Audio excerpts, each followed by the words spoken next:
fattiba'un bil ma'rufi wa ada'un ilaihi bi ihsan zalika takhfifun min rabbikum wa rahmah faman i'tada ba'da zalika falahu 'adzabun alim. Wahai orang-orang yang beriman, diwajibkan atas kamu melaksanakan qisas berkenaan dengan orang yang dibunuh, orang merdeka dengan orang merdeka, hamba sahaya dengan hamba sahaya, perempuan dengan perempuan. Tetapi barang siapa memperoleh maaf dari saudaranya, hendaklah dia mengikutinya dengan baik dan membayar diat atau tebusan kepadanya dengan baik pula. Yang demikian itu adalah keringanan dan rahmat dari Tuhanmu. Barang siapa melampaui batas setelah itu, maka ia akan mendapat azab yang sangat pedih.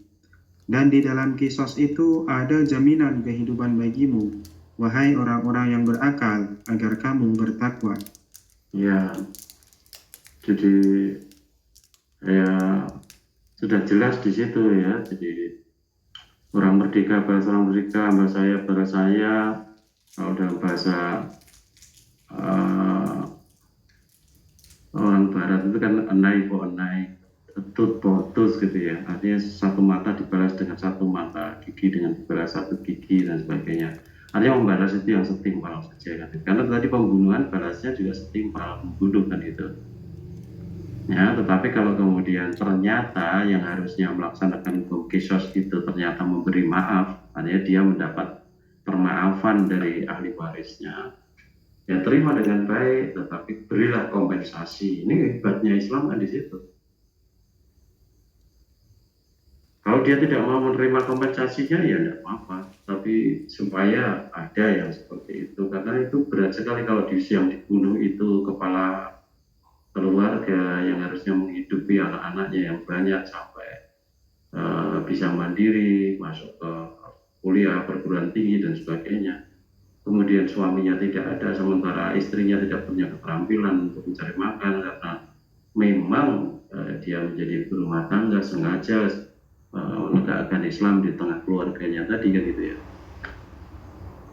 Maka akan menjadi berat seperti itu kan itu.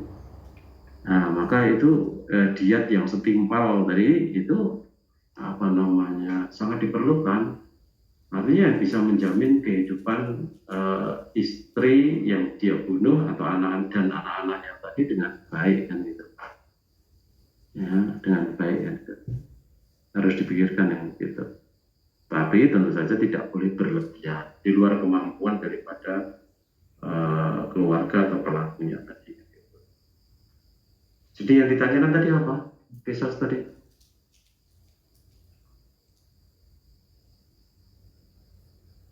Apakah antara kisos dan akhlak memaafkan tersebut berada pada situasi yang berbeda atau konteks yang berbeda, Ustaz? Enggak, situasi yang sama. Ya, tetapi ada pilihan di situ tadi. Yang seharusnya menegakkan kisos tadi, itu dia bisa, artinya harus saya bunuh gitu ya. Tetapi bisa saja dia ngambil pilihan tidak saya bunuh, tapi kamu harus memberikan kepada saya diat, saya maafkan, tapi saya diat kompensasi sekian gitu. Nah itu baik pilihan.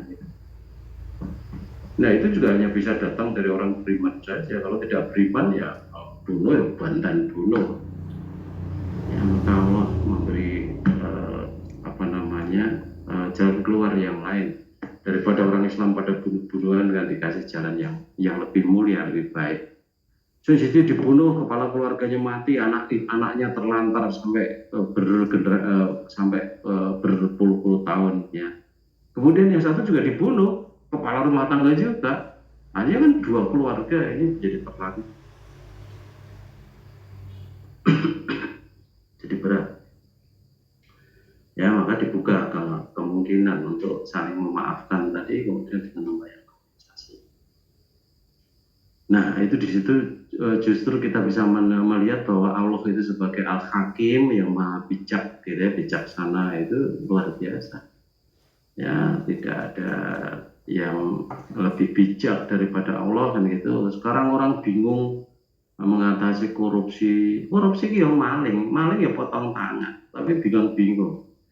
Wah, solusinya dihukum seberat-beratnya, solusinya nanti salah satu kandidat presidennya mengatakan dimiskinkan dan sebagainya, karena yang ditakut oleh koruptor itu kan miskin kan gitu. Ya kalau dari Allah ya udah di atas 3 dirham kalau tidak salah ya, itu potong tangan ya, potong 2 dirham ya, 2 dirham atau 3 dirham, potong tangan ya. Kalau memang karena keserakahan ya sudah selesai, akan menjadi deterrent force, akan menjadi kekuatan untuk menakutkan, tindakan yang menakutkan bagi calon-calon koruptor untuk membatalkan rencana kriminalnya, ya. Sehingga hukuman itu tidak hanya untuk dirinya, tetapi juga untuk orang lain agar tidak berbuat sama dengan dia. Kalau dimiskinkan nanti iya sing tercatat atas nama dia, tetapi di di Cayman Island sana tabungannya sekian banyak, sekian. Nah ini tadi saya menyaksikan berita yang terkait dengan Ronaldinho ya. Ronaldinho ditangkap polisi, kemudian dia punya ceritanya itu ditangkap bawa paspor palsu. Dia tidak ngerti kalau paspornya palsu, karena paspornya itu yang menyiapkan adalah lembaga yang mengundang dia. Ketika ditangkap itu di banknya, ceritanya rekening banknya itu hanya ada $6 katanya. Dia nunggak pajak sekitar $6 juta gitu. Ronaldinho.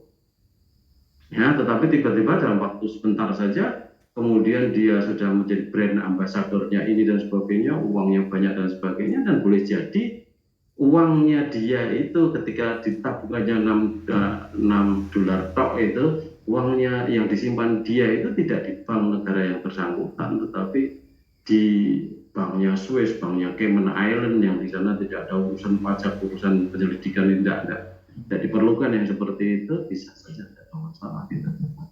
Ya, karena backgroundnya Ronaldinho itu kan pemain bola yang amat sangat sukses, tentu uangnya banyak. Baik, itu saya kira Mas apa yang kita bisa bahas terkait dengan hal-hal yang perlu kita jauhi dari orang Yahudi, dan juga pertanyaan-pertanyaan yang tidak sama seperti topiknya. Mudah-mudahan yang sedikit ini bermanfaat bagi kita semuanya. Kalau ada kurang lebihnya tentu berasal dari saya. Ada laporan?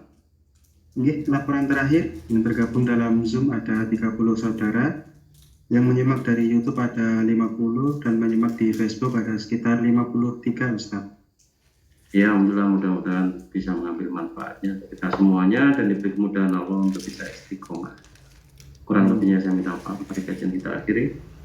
Alhamdulillahirabbil alamin, subhanakallahumma wa bihamdika, asyhadu an la ilaha illa anta, astaghfiruka wa atubu ilaik. Assalamualaikum warahmatullahi wabarakatuh. Waalaikumsalam warahmatullahi wabarakatuh. Terima kasih Ustaz, selamat beristirahat. Ya, baiklah, alhamdulillah telah kita ikuti dan simak tausiah dari beliau Ustadz Abdurrahman Suparno, yang mana pada malam hari ini menjawab pertanyaan pekan yang lalu yang masih tersisa, disambung dengan sedikit tema ini tentang sombong ya. Juga melanjutkan pertanyaan yang masuk pada malam hari ini, dan masih ada sisa sekitar 2 pertanyaan. Karena waktu tidak mencukupi, insya Allah akan kami sampaikan di pertemuan selanjutnya kalau masih ada waktu. Banyak kurangnya kami mohon maaf. Terima kasih untuk partisipan yang bergabung dengan kajian Komtas Korea. Semoga tetap istiqomah dan bisa mengambil pelajaran. Wabillahi taufiq wal hidayah. Wassalamualaikum warahmatullahi wabarakatuh.